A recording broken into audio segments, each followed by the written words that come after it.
My name is Randy Rubenstein, and welcome to the Mastermind Parenting Podcast. At Mastermind Parenting, we're on a mission to support strong-willed kids and the families that love them. Well, hello, everyone. I have a real treat for you this week. I have the amazing, I'm already in love with you. We've just been chatting for 5 minutes before we started recording. I have Avital Schreiber Levy, and she is here, and we are going to talk about all kinds of controversial things, I think, in the parenting space today. A little bit about Avital before we get started is that she's the founder of Hi Tham. I love that name. And the author of Reclaim Play. She helps intentional mothers break free from modern parenting traps and build strong, values-driven families that feel peaceful, connected, and confident. Avital has helped over 100,000 parents in 100 plus countries through her courses, YouTube channel, and live events. She's a mother of 5, crazy woman, and known for blending timeless wisdom with real world tools that actually work. So thanks for being here today. Randy, thank you so much for having me. It's such a pleasure to meet you. I know. It's such a pleasure to meet. I know. I'm like, can we just keep talking before? I was like, we'll just record it. We'll just record it all. Avital's in Jerusalem, so we got to talk about all things Israel. And we're having a good time getting to know each other before we started recording. And tell me about these 5 kids. Like, what is happening there, you crazy woman? And how old are they? Yeah. So my youngest is 4, and then 6, 9, 11, and 13. Wow. Those are my kids. They're about 2.5 years apart. And I know it does sound like a lot, but I have to say, you just mentioned that I'm in Jerusalem. I think 5 kids in Israel translates to like 3 kids in the States. That's the exchange rate in terms of how normal it is. Like, I know so many families with 5 kids. So yeah. Wow. I was lucky that I got 3. I'm married to a 2-kid man. He was like, we have a boy, we have a girl. Like, what? I don't understand what you want here. And it was funny because when my youngest was 15 and I was driving him to school, and it was just before he got his driver's license, and we were talking about it, and I was like, this is the end of an era. Like, I've been driving kids to school for so many years. And I said, don't you think we should have had one more? Like, wouldn't it make sense that you had like a younger sibling that was like 13? And he was like, yes, why didn't you have one more? And I was like, I know, we should have had one more, but we didn't. But good for you. You're a blessed woman. Yes, thank God. I feel very, very lucky and blessed. And I want to tell you, I don't know if this helps or hinders, but I'm not sure that feeling goes away no matter how many kids you have. I think for some people, they feel that sense of closure. But I think I often have those feelings like, oh, should we have one more? Should we have had one more? That type of thing. And I'm not sure that it's a numbers thing. I think there's something that's very difficult about ending that, that time in your life and that phase of babies and that kind of thing. So there's no perfect number. I feel you. I feel you. Well, no wonder you had to figure out all the things that you figured out, because with 5 kids, it's easy for it to feel chaotic if you don't, what I call, and I noticed some of your language, like I say, we're a pack and you're the pack leader. And so you must be a really strong pack leader. And that must be what you really teach parents and help them to kind of step into more. Like, tell me more about what kind of pack leader you are, how you figured this out. Were you just born this way? I want to know more about your story. Yeah. So I wouldn't say I was born this way, but I was very lucky to see, I think, really effective parents in my own parents. We all have lists of things that we can complain about with our parents, and I certainly have mine, my critiques. But overall, I'm the youngest of 6, and I definitely saw great things that I wanted to emulate. But when I first decided to be a mom, parenting really seemed like a drag. It really seemed like parents were exhausted, like it was thankless, like it was, messy and sticky and snotty and tantrumy, and like, why would anyone kind of want to do this? And so there was this kind of part of me, maybe it's my entrepreneurial side, or I don't know what side it was, that was like, well, I've got to crack the code. There must be a better way. There must be a way of doing this that feels inspiring and interesting and meaningful. And so I kind of became a bit obsessed with reading parenting literature and studying it. I come from the world of design. This isn't my field.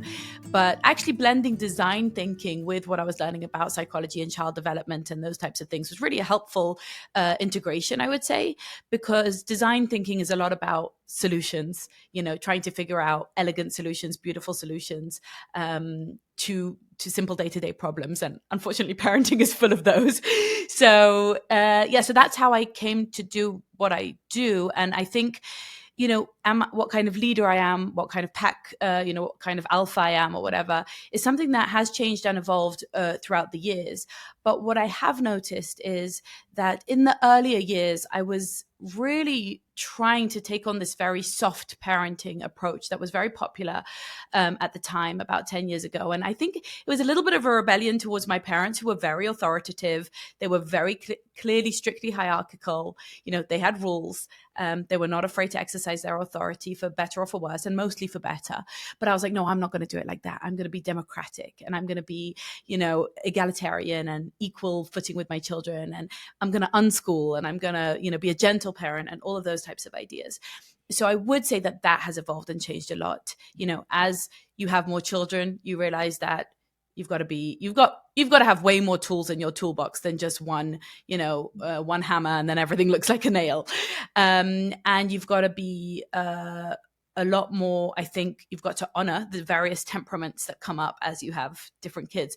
I think when I was a parent of just one child, I thought, oh, this is what parenting is. And then you have your second kid and you're like, oh, this is like a completely different sport. And so in that sense, I evolved away from those things, and I know we'll get more deep into that. But that's a little bit about the background and my story of what kind of leader I am to the pack. So, what was the temperament of your, or is the temperament of your oldest child? He was Yeah. were you like, this parenting thing is easy? Of course, I'm just going to be the most, like, just come from a place of love and gentle parenting.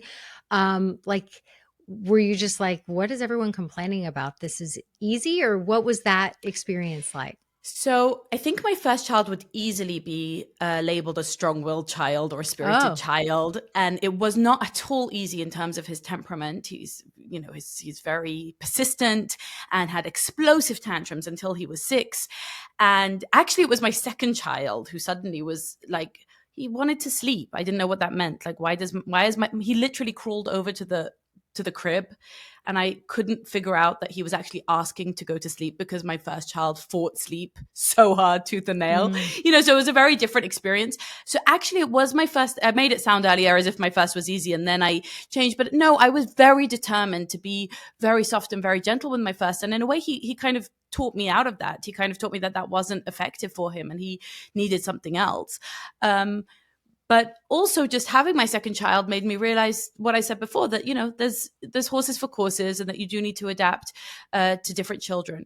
But yeah, no, my first is a very, powerful personality, strong personality. And what's interesting is actually that I wouldn't say I found it chaotic or difficult, in the sense that I was very well attached to him and really enjoyed parenting. I found it like a delight in many ways, but his temperament was very, very challenging. The thing is that I was very similar to that as a kid. I was quite explosive, hypersensitive, tantrumed a lot, took things very personally, easily offended, high attention seeking, always in the spotlight and that kind of thing. And so I could relate. As challenging as it was, I could actually understand where he was coming from. And I think sometimes one of the biggest challenges as parents can be when there isn't necessarily that perfect goodness of fit, when you can't quite understand your child's temperament or where they're coming from or why they behave the way they behave. Sometimes that's even harder than the hard behaviors, because the hard behaviors, if you can relate to them and you understand where they're coming from, you can kind of get in their mind. You have theory of mind, and you're able to have that, Dr. Daniel Siegel's idea of mind sight, where you can like see what's in their brain. And I had that with him. So that helped with his strong-willed temperament. So What do you think? So when you started off wanting to be gentle, do you now look at it as you wanted less of that authoritarian approach from your parents and you wanted, you wanted more of like feeling seen, feeling heard, feeling understood? Was it that was sort of the driver? Oh, I'm going to do things the opposite of the way they did things, because like it's almost like a deep remembering of what it felt like as a kid to feel misunderstood, and it was their way or the highway kind of thing. Yeah, I want to know a little bit more about that. I think that is a strong trend, probably that happened to me. And I think that happens to a lot of people, is that we just know we don't want to do it like that. We Hmm. remember being afraid, or we remember feeling disconnected, or feeling misunderstood. And we're like, we're not going to be authoritarian, which I think is it's a good starting point. And it's true. Authoritarian parenting is not great parenting. Like, that's not what we want. So yeah, I think there was some reaction. I think also it was the zeitgeist, it was the trend, it was the books I was reading, it was the gurus I was following. And there was a lot of talk about empathy and validation and reflecting feelings and name it to tame it and time in, and God forbid sleeping it out, or God forbid crying it out, or whatever. This kind of a very, very big emphasis on feelings, having an emotional vocabulary, and a huge emphasis on connection. I felt that the story at the time was that kind of something along the lines of special time fixes everything. If your child's acting out, you've got to put on your detective hat. You've got to search for the unmet need. They must be hungry. They must be tired. They must not have had enough attention and time from you. And that's why they're misbehaving or making poor choices. And if you just found more time in your day to sit and look at, make eye contact and connect with them, if they truly felt seen by you, if you weren't so, absorbed on your phone or in your work or in your housework, and you really connected with your child, then they wouldn't misbehave. And I felt that that was really the promise of the gentle parenting world, was that if you just put in that bit more effort, because you're not doing enough, then eventually you'll be able to fix this misbehavior, which in a roundabout way does suggest that it's ultimately the parent's fault. Hmm. Hmm. And what did you and what have you come to realize were the holes in that theory? So I'll start with just, defending it and strawmanning it. I think there is something to it, in the sense that I believe in a secure attachment. I believe in quality time with our children. I believe in bonding behaviors, eye contact, physical touch, snuggling at bedtime, taking interest in their interests, building all those bridges of rapport and connection and friendship. So all of that I think is great. I just don't think it solves behavioral problems, mindset issues. If a kid is stuck in a pessimistic mindset, if they are feeling defeated, if they have cognitive biases like taking things personally, or minimizing good things and maximizing bad things, or catastrophizing, or black and white thinking, then you can put your whole life to one side and sit with them all day, every day, and look into their eyes and tell them how much you love them. But you're never going to solve those mindset issues just through more and more connection. Connection might be the first step, empathy might be the first step, but there are second and third steps that are really missing from the parenting conversation today. And I do think it's contributing to what we see in Gen Z, which is fragility. We see a lost generation, we see a morally void, confused generation. And that's because they're growing up with parents who don't give them coaching, direction, guidance, expectations, and I think there's a kind of soft bigotry of low expectations on young people, where there's this constant excuse making. They're somehow traumatized. I mean, I just, the percentage of students who come to me and have a story about how their child must have had some kind of childhood trauma. And I get why they have this story, because when you listen to many of the big name psychologists out there, they're just always talking about childhood trauma as somehow projection and indicative of your adult life. And I say to my students, did they have trauma? Like, were they in a car crash? Did someone abuse them?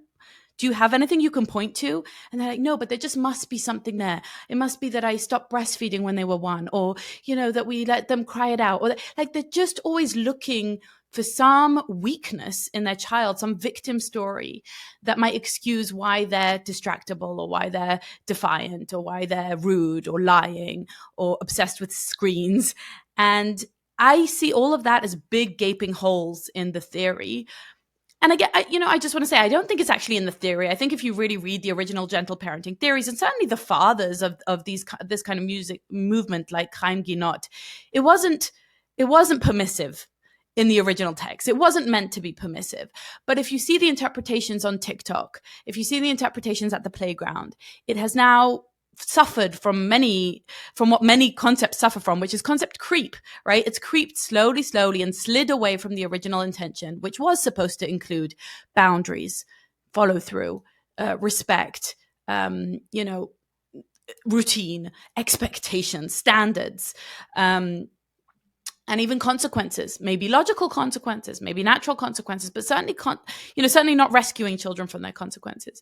So all in all, I would say, I think the gentle parenting movement has suffered from the same illness of the self-esteem movement, where we were sold this magic bullet idea that if you just inflate a child's self-esteem, if you just tell them they're amazing, if they just win a trophy, if you just give them prizes, tell them they're beautiful, tell them they're smart, never let them feel failure, then they will have that confidence. They'll rise to that occasion.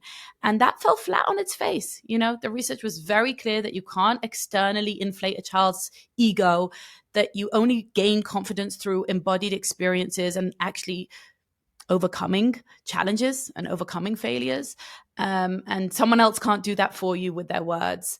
And I think that's true for gentle parenting as well. Your parent can't, infuse you with resilience or with confidence or with empathy for other people and or gratitude or delayed gratification and the ability to be patient or hard work ethic, just by spending special time with you and being very gentle and empathizing your every emotion. You're like a prophet. I mean, that is a first for me. I mean, you just synthesized so much of what I think and what I've seen. And yeah, like that whole creep, what it has turned into, right? Like the originators, I mean, a lot of the theories of gentle parenting, I agree with. And Exactly. I teach, but without pack leadership, without it being clear, I'm the leader of this pack and I'm going to lead you with firm and loving boundaries a lot of the time.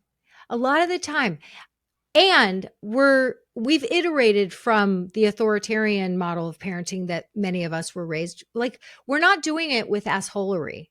Like, right? Like you don't have to be I guess good news. You don't have to be an asshole to your kids. That's the best of news. But you're also not running for homecoming queen. And no one in the history of ever, whether it was a kid, whether it was the other adult, the badgering friend who's texting and texting and texting and texting you, right? No one ever was happy when someone else put down a boundary and was very clear about what their boundary was by like not responding to the fifth text. No matter how much they beg you to change your answer from a no to a yes, saying it's just not going to work for me. No one in the history of ever is happy when we have the confidence to follow through and to, follow through on a boundary and also to allow the other person's disappointment. I think that's the thing that so many people who are drawn to gentle parenting, it's like, oh, I am going to get to just come from a place of yes, which I also believe in. Like the majority of the time, I have a joy agenda for the people I love. I want to say yes. So if I say no, there's a very good reason that I'm saying no. And I think for so many people, because it's so hard to say no, especially to people that you love, it's like, oh, I don't have to sit with my own discomfort of holding their disappointment, of allowing their disappointment. And I think that is what has drawn so many people to the gentle parenting movement is like, and not realizing that it is permissive parenting. And I read a statistic recently that they compared like what harms kids more, the old school authoritarian or permissive. And permissive actually harms kids more. They really need the boundaries. So if you're gonna pick your poison, it's actually like the parenting of yesteryear is less harmful overall to a kid's development, and neither one of them, I think, is what I'm doing and what you're doing, what we're teaching. Um, so yeah, those are, I mean, I see it all the time. People come to me, and they probably come to you, where it's like they've been watching whatever social media videos about the gentle, about just to say it this way. I mean, you know how they probably say this to you too. Just what should I say? What's the script? Will you just give us like, can you make like a card deck of scripts? And I'm like, are you kidding me? That script is not going to work. It's just not. It's all about your energy. You know, it's all about your Yeah. energy, and you can memorize all the scripts, and it can look good on the video. Hey, by the whatever social influencer or pop psychologist who's telling you, hey, buddy, I noticed that. And I'm all about empathy. But guess what? When you've got a dysregulated kid who's out of his mind or out of her mind and feeling out of control in their bodies, what they need from you is not for you to ask them questions about their feelings. I mean, it just Absolutely. doesn't freaking work. And so people come all the time and they're like, I'm doing all the things, and my kid is biting me, hitting me. They Yeah. don't sleep. They just won't. They just won't. They just won't cooperate. It's like the clowns are running the circus. It's off the rails. And I feel like, because of that creep with that gentle parenting movement, it has made people feel more out of control than ever. Yeah. Yeah, I 100% agree. I think we really have a crisis of leadership and a crisis of meaning in our parenting world. And what you said is exactly right. I mean, authoritarian parenting is not good. It's not good to be harsh and to be a drill sergeant. The good thing about it is that it has a high expectation of a child, and there are rules and there are boundaries, and that is good for kids. But it has low support, and children need support. And then permissive parenting takes it into very high support. There's a lot of warmth and love and laughter, and that's good. But it loses that expectation. It has low expectation. And authoritative parenting, which is very confusingly named, has the high support and the high expectations. And that's actually what children need. And it's quite involved. You have to be their friend and their leader, as it were, right? But a lot of people don't believe me when I state that exact research that you just found, that you just shared about permissive parenting being more damaging to children. But I think if you really think about it, it makes a lot of sense, because there is a message that comes through when you focus so heavily on feelings and on empathy, and on, being a friend but not a parent, rather than both. And the message that comes through is that your child, you think, I think, when I'm coming from a gentle parenting perspective of, I'm just going to empathize and validate and be very soft and be very reflective and hold space and let them have their big feelings, then you kind of have this message. And a lot of pop psychologists share this idea, which is that the child has this backpack of emotions, and then they need to unpack the backpack, and then they'll be fine. And you need to hold space for that. And you think you're giving them the message, I'm unconditionally here and I love you unconditionally. And that's a very good message that you're trying to give them. But I think what the child hears is actually something a bit different. I think the child hears, I can't expect anything from you. I don't believe in you that you can overcome this. I will rescue you and save you because you're incapable. Whatever's afflicting you is so permanent and such a fixture of your character that I don't even expect you to grow out of it, to overcome it, to challenge yourself. And just to talk about the feelings thing for a moment, I'm an emotional person. I care about feelings. I think developing emotional IQ is all really, really good. But I've come to focus a lot less on emotional intelligence, as it were, because I think emotional intelligence is often now code for emotional volatility Mm. or emotional weakness. In other words, it's not so much about understanding emotions and being wise about them, but rather now I find in the, in the culture at large, it's a lot about being run by your emotions, by following your emotions, by believing every feeling that comes up. And so if I feel it, it must be true. That's kind of one of those great untruths that Greg Lukianoff and Jonathan Haidt wrote in their book, The Coddling of the American Mind. And they said that this generation has been taught that if you feel something, it must be true. And as much as I think emotions can be a guidance system, they can indicate something. If you feel fear, notice, is there danger? If you feel anger, notice, did someone trespass your boundaries? If you feel elated, great, But when we talk about the negative emotions, they can also be fickle. They can also be false alarms. They can also be a result of skewed thinking. If I think everyone's out to get me, I'm going to feel paranoid. But that's actually skewed thinking. That's not helpful. That's not productive. And so if my parent has been trained in this idea that they should just accept and accentuate and empathize with every feeling and really identify with it, like, oh, tell me more. How do you feel? Draw me a picture. Let's go to the feelings corner, point to the picture on the wall, all of that stuff, then it kind of makes me think, oh, what I feel is paramount. It's my identity. It needs to define my day. And that's why we see people who need to take a mental health day because of, something that's happening in politics or in the news or, not even things that are, directly related to their personal life.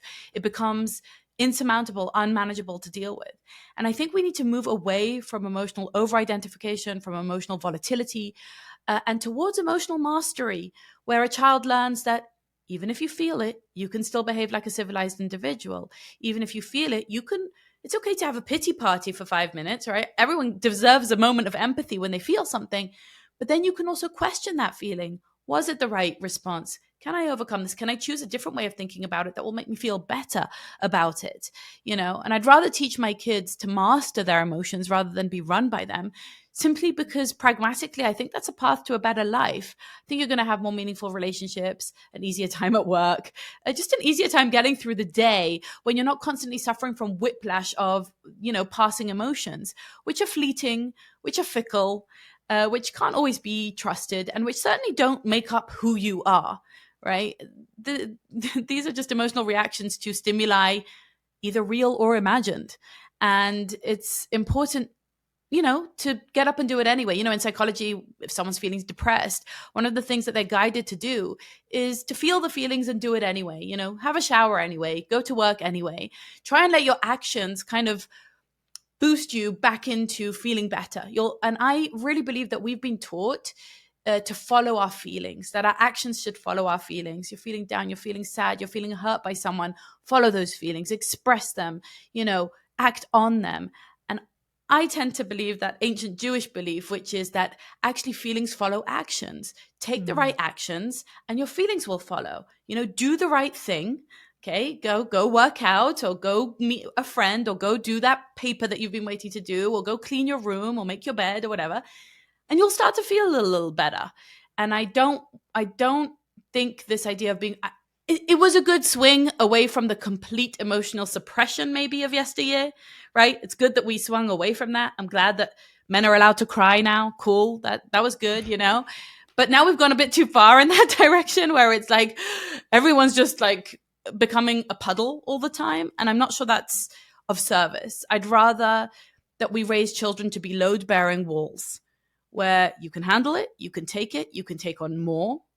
This will not break you. What doesn't break you makes you stronger. Be there for other people. Stop thinking so much about yourself.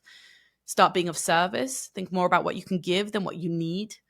The world isn't that interested in your needs all the time. Like, come on, what do you have to give? There's some tough love for you, but that's where my mind is at. I mean, and I think sharing some real life stories, is helpful because the way it looks, all that you're describing to me is however you want to phrase it. But like, if you think about the Cartman drama triangle, which is right, like above the line of consciousness, below the line of consciousness. And when we're operating from above the line of consciousness, and that's when we're really trying to be present in this moment. We're not we're not, going on those autopilot programs from yesteryear, right? Like we're being very intentional about being in control of our own brains, right? So we're above the line of consciousness. Well, there's a role where we are the coach or the challenger. And so when our kids come to us and they're all in their feelings because they're learning how to be alive, when they're living in their emotional brains so much of the time, and then they come to us to be their parent, and quite often that does involve being their challenger and their coach. And so when they come and they're all in their feelings, you know being able to like listen and ask some questions. I mean, I just did this recently with my son. He's a freshman in college, and my husband sometimes marvels when he'll come back here because this is my office slash closet. Like lots of things happen in here. It's like a mullet, business in the front, party in the back. And and so he'll come sometimes he'll hear me talking to one of the kids, and he's like, I can't imagine talking to my mom about the things that he talks to you about. And he was saying recently, he was telling me, because he's been acclimating to being away and being in college, and he's the kind of kid, he makes friends really easily. But he's looking for his friends that feel like family, like you do when you go to that next phase of life, right? And so he was telling me that, the guys that he was close to and that he went through pledging with in his fraternity, well, now that pledging's over, he's feeling kind of removed, and he was kind of down in the dumps, and he was a little depressed, and he goes, I know it's my thinking. He said, I know it's my thinking. And I said, yeah, you're just in that loop right now. So that's empathizing.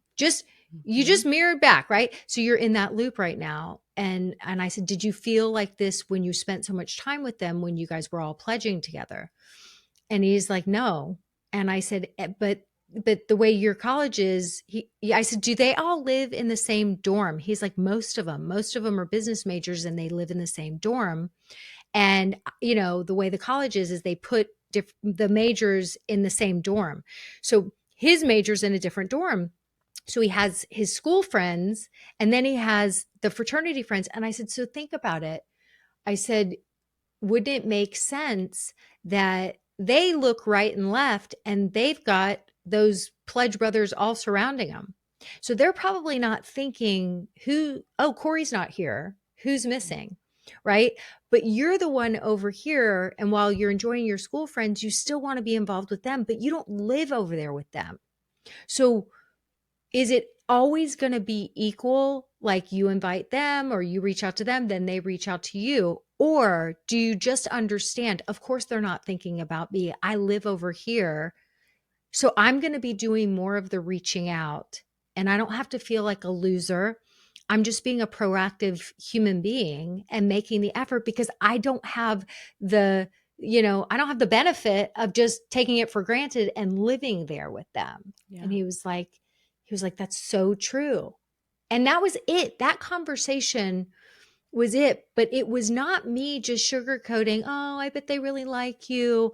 Oh, did they hurt your feelings? Oh, maybe they're just not your people.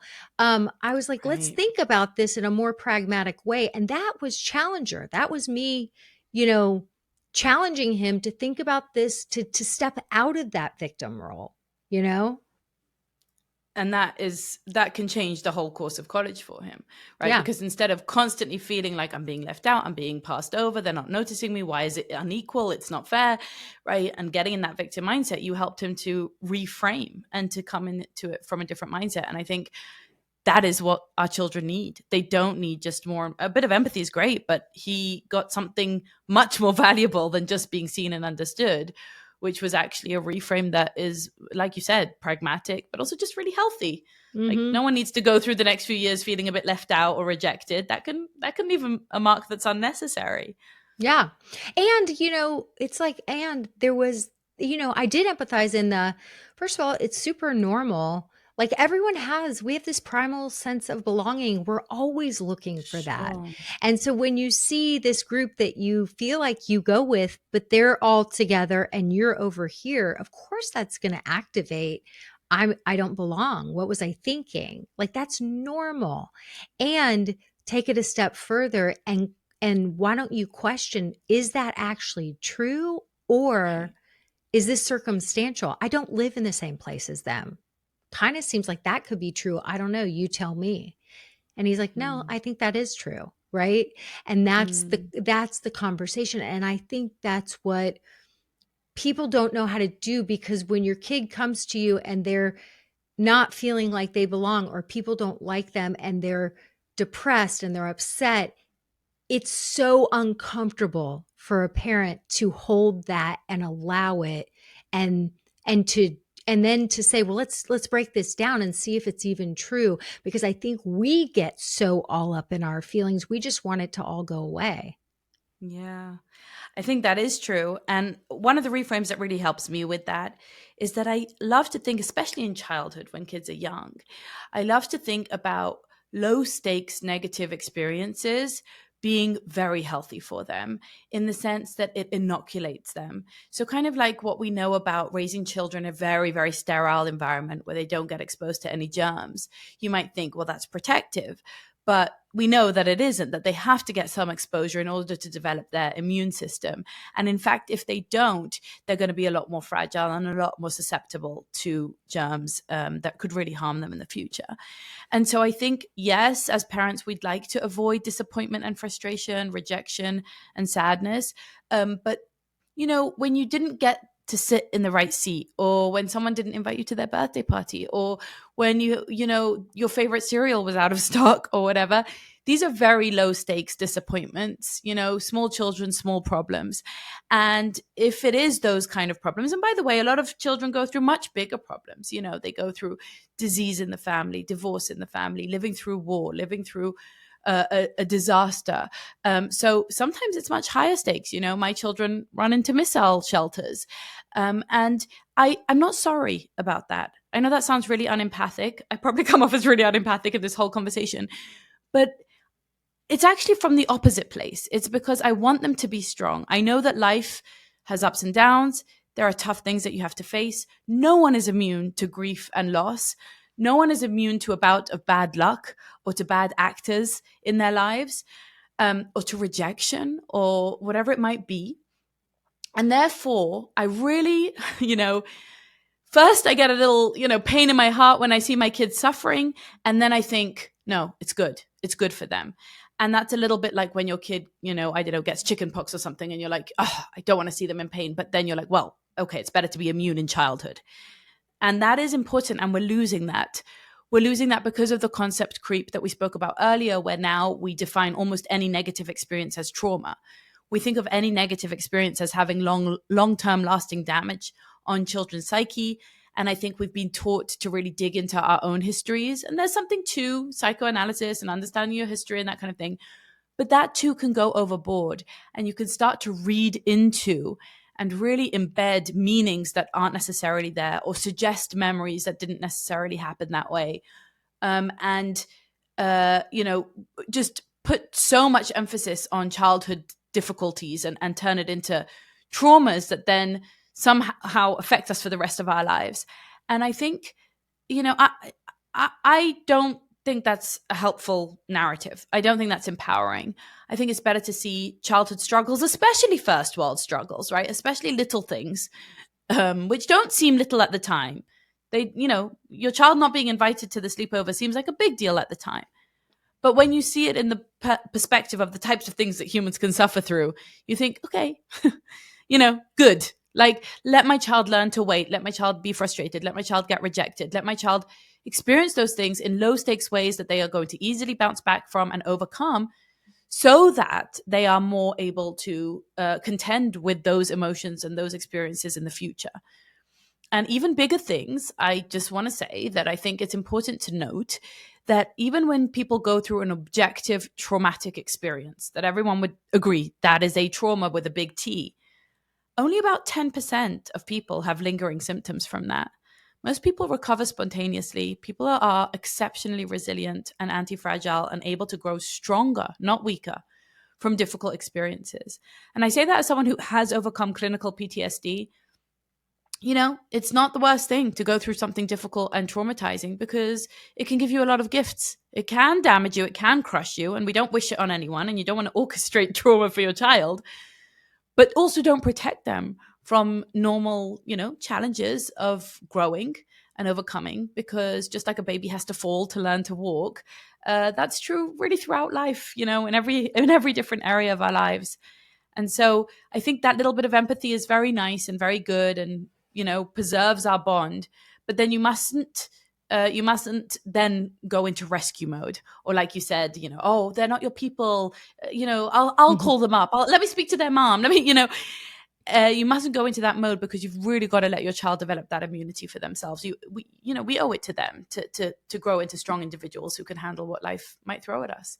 Yeah, post-traumatic growth is a real thing. And Very much so.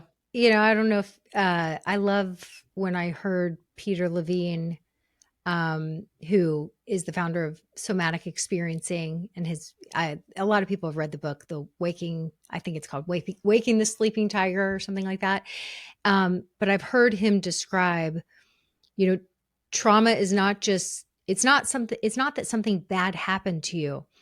It's that something bad happened without a compassionate witness to help you process it. Like this experience, this human experience, it's messy. And our kids are gonna, even if we make them bubble boys and girls, or we think we are, they're gonna go through things. And so it's like learning to sit with your own discomfort of when they go through something hard, and allowing them to process with you and being that compassionate witness. I think, like, one of the mistakes I think people make so often is they try to rush through and like offer the bright side. And being a compassionate witness is, oh, yeah, Corey, you're feeling a little bit removed from your friends. And of course, it's activating that belonging need. We all have it in us. I mean, that's not a trauma that he's going through, but even when it's something that is actually traumatic, they get left out of the thing, or let's say something even worse, like they made a mistake, and a girl sent an image, and the image got spread around school, and now everyone's calling her a slut. And that is something that could be a trauma that lives in her, that shapes her identity for the rest of her life. But how do you handle it if you're her mom and she comes and you're like, wow, like, you're a teenager. Teenagers are impulsive. Like, it's the wild, wild west growing up with this technology.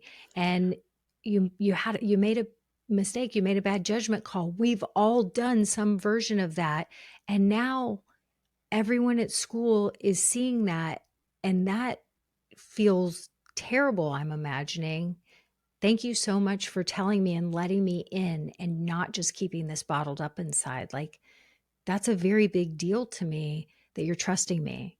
Right? So we're not rushing to like fix it, solve it, do the damage control. We're just processing it and being a compassionate witness. Chances are, yes, that girl is going to remember this event, but it's not going to shape her identity for the rest of her life. Yeah, I mean, I 100% agree with you. I think being a compassionate witness and being empathic is the first stage, and you don't need to rush into coaching. And I also think there is a place to follow up on that, not just to stay in that, because I think one of the things that we know is protective of trauma is also making sense of what's happened, right? Making chronological order, simply what has happened.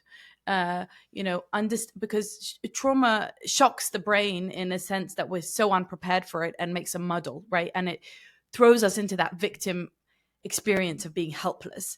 And then when you can make sense of what happens, you can re-empower yourself into the hero rather than the victim, right? Where you can start to make, even if a child just skims their knee, right? They'll often want to relive it and talk about it. I fell and I skimmed my knee, and just understand, yeah, you were rushing so fast and you didn't see that stone, and then you fell and then you skimmed your knee. And that's why it hurt so much, right? And literally just making sense of the chronological order of things. They do this with soldiers who are coming back from battle. No one's asking them how they felt. No one's saying, how did you feel? And how did you feel? That must have been so scary. Of course it was so scary. No one's asking them those questions. Instead, they're saying, okay, and then what did you do? And then what did you do? And then what did you do? Just make sense of your memories so that they are chronological, so that they're not just a muddle in your brain, right? And that also is really, really protective. And I think you actually touched on a word that I think is also really important, which was identity. And I just, on the theme of controversial subjects, I would just say that I do think that one of our roles as parents, and this is something I drive towards very strongly in my work, is creating a sense of belonging and community and identity, that children feel like they're part of something that's bigger than just themselves. And I think a big issue in the gentle parenting world, I would say, this is a broad umbrella term, but is a hyper focus on individualism. And I think individualism is good. It's great to see our children as different and as unique, and to meet them where they're at. And we've spoken about different temperaments that demand different things of us as parents and all of that. But I think it's gone to a place that's been very detrimental to kids, because I think especially teenagers actually really need a sense of belonging to something that is bigger than just their preferences. And we have a big emphasis in our culture on, what's your favorite this? And what do you want to be when you grow up? And, just kind of narrowing you down to, and now it's become also about your identity in terms, okay, what's your sexual orientation? What's your gender identity? What's your aesthetic vibe? What's your, who do you follow? All these kind of labels and external identities that kids are, experimenting with. And there was that in the 80s too, there was the goths and the punks and the emus and all of that. Fine. But what is really necessary for kids, I think, is to feel a sense of identity that is more than just their choices and their aesthetics. It's more than a costume that you put on. It's more than, a bio line. It's a deep sense of rooting. Where do I come from? Who are my grandparents?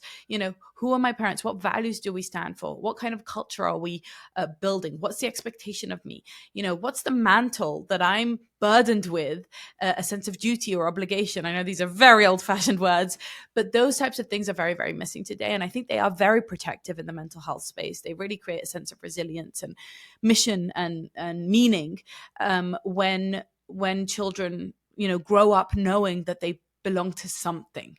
Right. And it doesn't have to be a national identity or a religious identity, although it could be those things. It can also be a family identity. It can be, this is how we do things around here. This is what we believe in. Hey, this is our origin story of, my grandparents were immigrants, or, how your dad and I met and why that was so important, or whatever it might be, that help them to form a sense of belonging. To something that's a bit beyond them. And then I think, okay, you go through something terrible like, oh God, you shared the wrong picture and it got circulated in school. That's going to be terrible. No matter what, you're going to be ashamed and embarrassed, and it's going to be very difficult. But if your whole sense of identity is not just built on your image on Instagram or what people say about you in school, but you also have a certain grounding of, hey, we have certain traditions at home. We have a belief system at home. We have the songs that we sing and the mantras that we have and the wisdom and the connection. And, that goes back to my grandparents or to my great-grand, something that's a little bit more grounded. And I think that could be very helpful, because you're not just a silo out on your own, a lone wolf, like, good luck in the world. Sorry, we don't know how the 21st century works yet.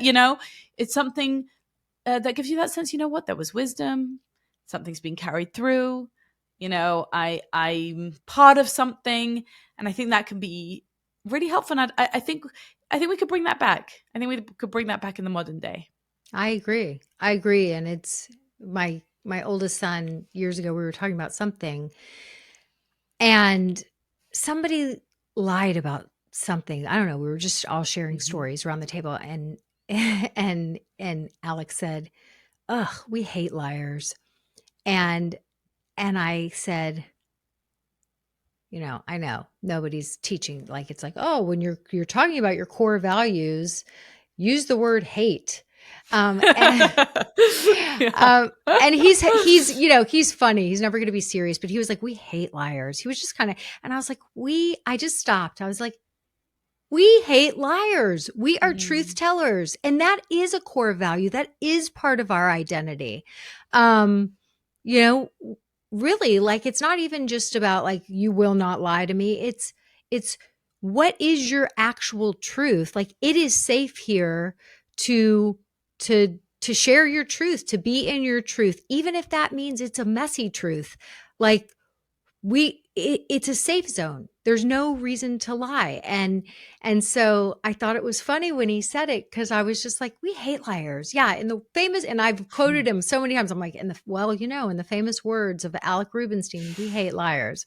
But that is part of our family identity, is that there's no reason to lie here.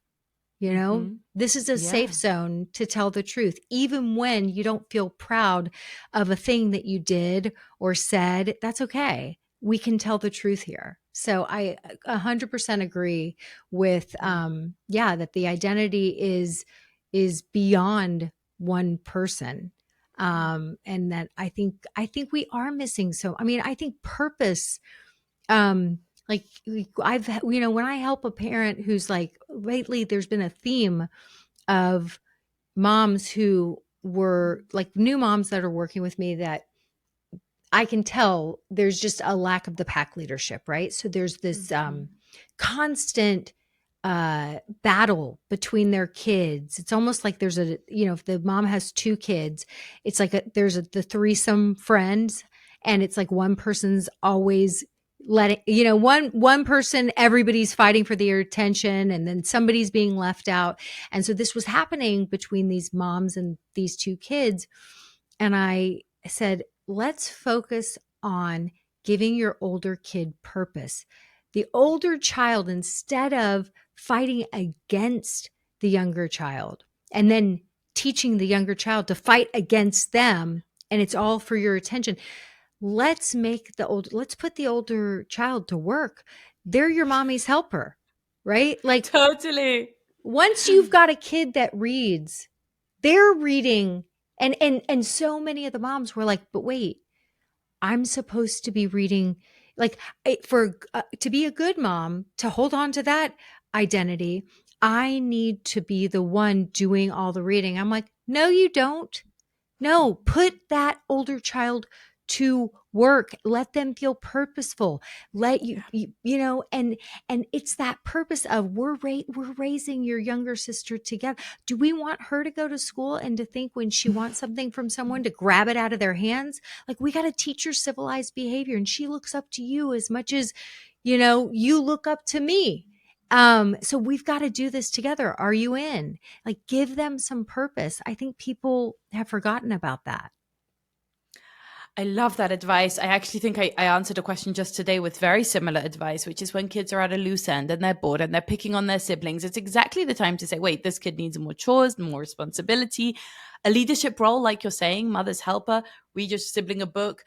How about you cook dinner? How about you fold the laundry? How about you go and get a job walking the neighbor's dog? There's so much to do. Why don't you go and do it? I think that's a great thing. And I do think that kids in our modern day culture have been kind of, throned up, right? They've been put on a throne, and they're just, we're waiting on them hand and foot with these glamorized babysitters and chauffeurs and chefs, just fulfilling their every need. And I think one of their needs is the need to have meaningful work and a meaningful skill development, and to feel like, oh, I'm part of something. I've got something to give. I'm not just being weighted on hand and foot. I'm actually needed. One of the things that people really need is to be needed. And children aren't needed for quite a long time. They're needed for love, but they're not needed in the sense that other people depend on them. And I think that's very strengthening. We spoke about being a load bearing wall. One of the things that really strengthens our muscles and our spine, for example, is when we put load on it, right? You actually can't grow a strong spine unless it's experienced some lifting of some weight. And so it's very good for children to lift that weight and to be purpose driven in that way. And I think it goes a long way, because there is a real, epidemic of nihilism among young people. We really see young people just not sure what they're living for, which is tragic and desperate. Really just not Will sure. you define that word? Just Because Yeah, so that's exactly what it means. It's when you're not sure that there's any purpose of being alive, even, right? When you kind of give up, it's a helplessness. Like, what's it all for? It doesn't mean anything. It's kind of a skeptic outlook on life, skeptical outlook, where you just feel like there's no purpose, there's no meaning, there's no drive, and it's kind of the opposite of having a passion or a purpose or a meaning, or and we see that in, you know, illnesses of despair or deaths of despair, god forbid, like suicide and self-harm and depression and anxiety. Those are all illnesses that are related to being despairing, and I think that does, you know, that is heavily correlated and probably caused by a tremendous emphasis on just, you know, your wants and needs and desires, and what, you know, just feel your feelings and express your feelings and just fulfill yourself and just be happy. You know, parents are always talking about, oh, I just want to raise happy kids, happy, healthy kids. But being happy is not such a great goal. It's more a byproduct of a meaningful life. You know, if you lead a meaningful life and you have satisfying relationships, then you'll get to experience some happiness. But it's very hard to just aim towards happiness, right? I'm not sure it's such a healthy aim. And I think then you often end up actually aiming towards just hedonistic pleasure, which runs out very quickly and leads to this sense of despair and nihilism. And so, yeah, I think starting from a young age, the feeling like, no, you're here for a reason. People do need you. You have something to give. You know, it helps me when you read your siblings a book, it helps them. It's, you know, or when you bring me the laundry or whatever it is that you're doing, the small things, the bigger things. I think those things are really protective to kids. They're really helpful to them. It raises them strong. Oh, this is so good. This is so good. Okay. Well, in wrapping up, is there any final thoughts that you want to share with anyone who's listening? Just to kind of wrap up, I also want, for people to, we're going to put all your links in the show notes, but I would love to hear what your final thoughts or anything you want to leave the listeners with. So my final thoughts are, I hope, encouraging and not discouraging, which is that you are the leader. Like you said, you know, you've got that pack leader energy. And so I think we've got to step away from the ridge of outsourcing parenting. You know, I think for a moment there we thought that we could just play it really soft and kids could just be on screens and go to school and they'll be okay. And I think there's a huge role in being a parent. It's a big responsibility. We all know that. But that shouldn't crush you. You don't need to crumble under that weight. You don't need to feel constantly anxious and guilty and second guessing yourself or doubting yourself. You can take that as a call to adventure. And I say that because I think a lot of moms, and this was me at various times, felt really overwhelmed by the unfairness of it all, the overwhelm of it all, the weight of it all, the exhaustion of it all, chaos, conflicts, clutter. You know, it's not, I'm not for a moment saying it's a walk in the park. But what I am saying is that a lot of people today are feeling like they're leading a bit of a meaningless life, are searching for purpose. And I think we parents are really privileged because parenting is like a shortcut to meaning. It's by definition a meaningful endeavor, right? There isn't a parent in the world who doesn't feel on a gut, you know, intuitive level, and I'm not sure I can properly articulate it, just how powerful that love is, just how purposeful that role is. And rather than shying away from it or crumbling under the pressures of it, I think if we rise to it and we say, you know what, this is my Mount Everest, this is my Olympics, this is my moon landing, you know, it's hard and it's big and it's epic and it's legendary and it demands, you know, a real reining in of energy time after time and climbing the next step and the next step. And sometimes it's trudging through. But there is a huge trade-off to that, a huge payoff, I would say, to that. It's worth it, is what I'm trying to say. And I think we're lucky because we have this kind of meaning-making machine in our lives, which is family. And family, you know, people say that politics is downstream from culture, right? That whatever's happening in the culture and the zeitgeist and the vibe, you know, whatever the celebrities are doing, then trickles down into politics. And what I want to say is that culture is downstream from parenting. Everyone was parented by someone. Everyone grew up in a household with a particular culture. And we are CEOs in our family. We're founders. You've created something. You worked hard for it. It doesn't come easily to find a partner and have a kid and, settle down and create a home. And so you're literally shaping the future. And, many of us are looking for meaning in our life. Oh, what am I doing with my life? And how am I going to affect the future? And there's so much trouble out there and so many bad things. And I'm like, hold up. Are you a parent? You're set. You're good. You have the root, and it's through this relationship, and it's through being this leader, and it's through creating the culture in your home, right? We can't fix the culture out there, but we can fix the culture in here, in each of our homes, for it to have respect or hard work or love or, empathy or all these good things. And so I think that can be very exciting. It can be daunting, but with the right tools and with the right support, it can be really, really exciting. And our kids need that, and they deserve that. And so do we. Like, this is, I definitely saw firsthand a lot of parents who feel like victims, feel like, oh, it's just so unfair and it's so hard, and the mental load and the overwhelm and the, really feel taken for granted or used or just exhausted and depleted. And we all have those days, but that's no way to live. It's not a way to live, to go through your life feeling like a victim. So I want to just encourage parents listening to this to step into this role with a bit of a pep in your step, with some energy, with some excitement. It's exciting. It's meaningful. There are peak moments to be had, there are going to be down times too, but there are some peak moments where you just look around and you think, oh my God, pinch me. Like, this is so powerful and meaningful. And I'm so glad that I get to be part of it. Hear, hear. I'm like, yes, everything you just said.